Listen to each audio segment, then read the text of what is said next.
Mr. President, I rise today to address one of the most pressing crises the American people are facing today. Our refusal to address the border crisis is inexcusable. Right now, Texas and other border states are being overwhelmed by thousands upon thousands of illegal immigrants who are flooding into small communities monthly. Our inaction, the inaction of the United States Congress, leaves these communities responsible for paying for where these illegal immigrants will stay, for how they will receive medical care, and for where they will go when they are released. From Brownsville to McAllen, to Laredo, to Eagle Pass, to Del Rio, to El Paso, and beyond, Texas communities are at their breaking point in terms of resources and manpower in dealing with this crisis. I am hearing this from elected officials throughout South Texas. Democrats and Republicans, the crisis has reached a breaking point. Our hardworking Border Patrol agents are also struggling with the enormous influx of illegal immigrants. It's been reported that there are now more illegal immigrants in custody than Border Patrol agents on the southern border, and thousands more being apprehended daily. Since last October, over 500,000 illegal immigrants have been apprehended at our southern border, many of them having traveled through Mexico from El Salvador, from Honduras, and Guatemala. Over 200,000 of these illegal immigrants were single adults. Over 56,000 of them were unaccompanied children. During this time, the Border Patrol also apprehended nearly 700 gang members trying to illegally enter the United States. In the month of May alone, the Border Patrol apprehended over 144,000 people coming through the southern border, 144,000 in a single month.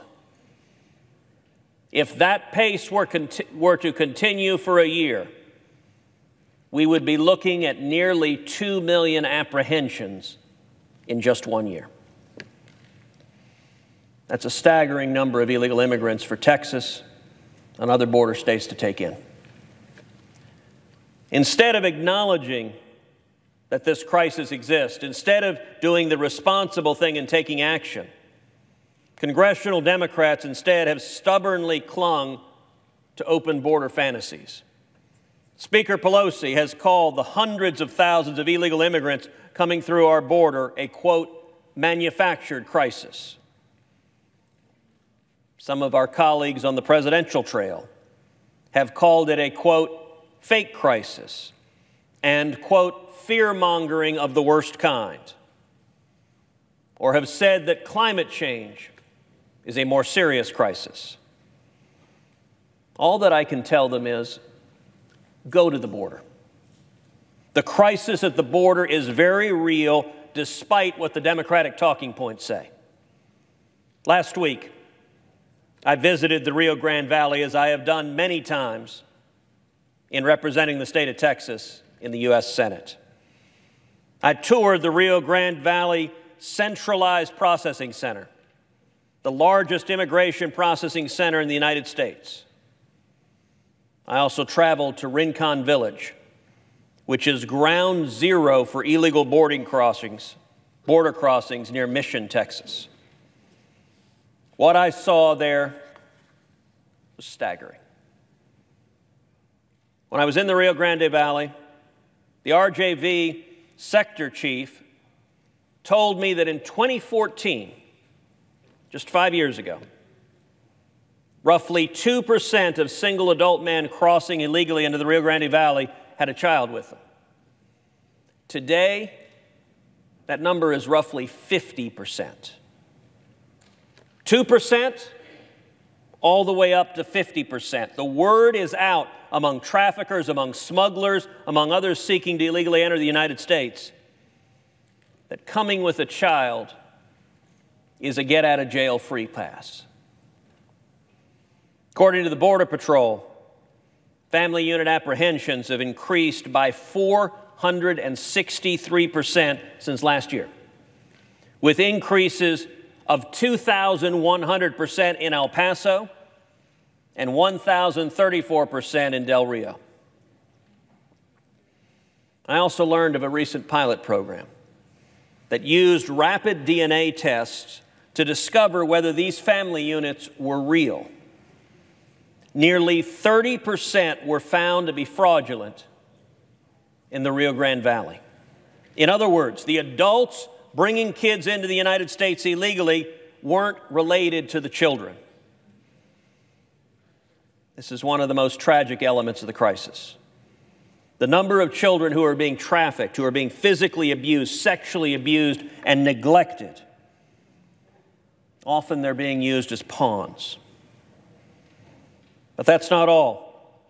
The Rio Grande Valley, 60% of Border Patrol agents are now helping to process and care for children and family units. That means only 40% are dedicated to border security. More than half the Border Patrol agents in our nation's busiest crossing point for illegal immigrants are not on the border stopping narcotics traffickers, stopping human traffickers, because they are instead changing diapers. They are instead caring for children because the volume is so massive.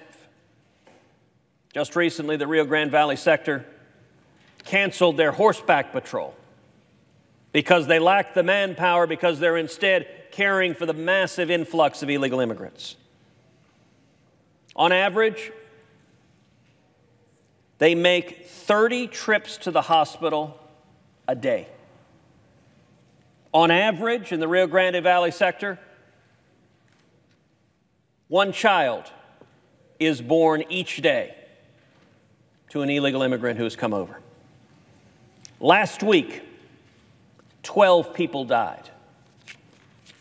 This is a crisis, and by refusing to address our border crisis, we invite child smuggling and child abuse. That's shameful, and that is a tragedy. We know how many illegal immigrants are being apprehended. We know that more and more illegal immigrants are trying to get into our country, and we know that Border Patrol doesn't have the manpower or the resources to handle a humanitarian crisis at this scale. It's a fact, and it is a reality that our Democratic colleagues need to face.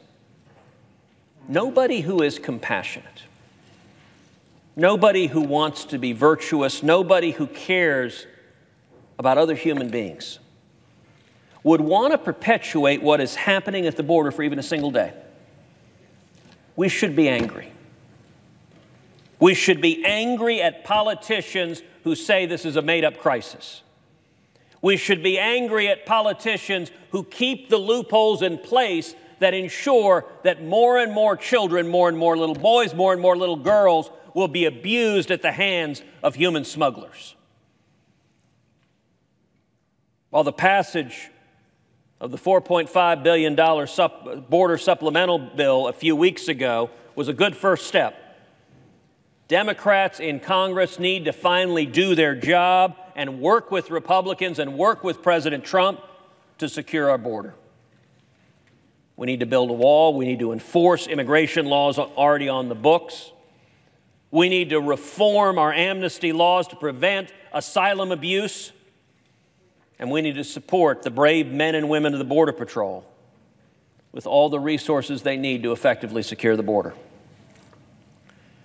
I've introduced legislation to secure the border using the billions from El Chapo's criminal fortune that the Department of Justice is seeking to criminally forfeit, to use El Chapo's ill-gotten goods and those of other drug lords, use those billions to build the wall. The El Chapo Act would reserve any amounts criminally forfeited to the federal government as a result of the criminal prosecution of El Chapo or other drug kingpins for the building of a border wall and other border security assets. I'm also a co-sponsor of the WALLS Act, which would fully fund the border wall by closing existing loopholes that provide illegal immigrants with federal benefits and tax credits, all without affecting the benefits and tax credits used by American citizens. These bills are just two common-sense ways to secure the border. And everyone should support taking money away from murderers, from drug smugglers, from human traffickers such as El Chapo, and using it to prevent murder and drug smuggling and human trafficking. All without costing American taxpayers even a dime or adding anything to the federal deficit. We also need more judges. We need to close the loopholes in our asylum system. Right now, immigration courts have a backlog of about 900,000 pending cases, nearly 1 million. Increasing the number of immigration judges and providing an expedited process for asylum claims is necessary so that migrants who don't qualify for asylum can be quickly returned to their home countries rather than released into the United States. These reforms are necessary, and they need to happen. Mr. President, we know how to solve this problem. We don't have to ask theoretically because we've seen it happen. Specifically, in the first 6 months of 2017, right after President Trump was elected and sworn into office, illegal immigration dropped nearly 70%. It plummeted. I remember going back down to the valley in early 2017, asking the Border Patrol agents, why did the illegal crossings drop? We hadn't built a wall yet. We hadn't hired new Border Patrol agents. What changed? And Mr. President, what those Border Patrol agents told me is they said the only thing that changed is the human smugglers, the traffickers, now believe that there's an administration in office who will enforce the law, that will deport them if they come here illegally. That one change, the traffickers believing the administration would send them home, dropped illegal immigration 70%. Well, then what happened? Why did we see this enormous deluge we're seeing right now? Well, the answer is the United States Congress put loopholes in the law that mandate the release of children. In a short time frame and under a court decision called the Flores decision, adults with a child get released as well. That process is what's known as catch and release. It means someone who's apprehended is given a court date some months or years into the future and then let go on the hope that they will magically show up. Far too many of them don't show up, but what happened in 2017, in the summer of 2017, is illegal immigrants would pick up the phone and they'd call their friends, they'd call their family back home, and they'd say, you know what? Policy hasn't changed. They still let us go. We still get to stay. There's still no consequences. Come on over. But even worse than that, smugglers learned that bringing a child is the ticket to crossing illegally into this country. The detention facility I saw in the valley, there was a portion of the facility that the officers referred to as daddy daycare because it was simply filled with young single men who had little kids with them. 5 years ago, 2% of single men had kids. Today, 50% of single men have kids because if you grab a little boy or little girl, you can come over, and I'll tell you, because of the loopholes Congress has put in place, Border Patrol has been forced to release people who are convicted murderers, forced to release people who are convicted pedophiles, forced to release adults with sexual assault convictions and children in their custody. Why? Because it is so expedited that by the time they find out about the convictions, they've been forced to release them already. This is cruel, it is inhumane, and when the rapid DNA testing is showing nearly 30% of the adults are not related to the kids, it explains why we're hearing more and more reports of children being rented or sold by the cartels. This has to stop.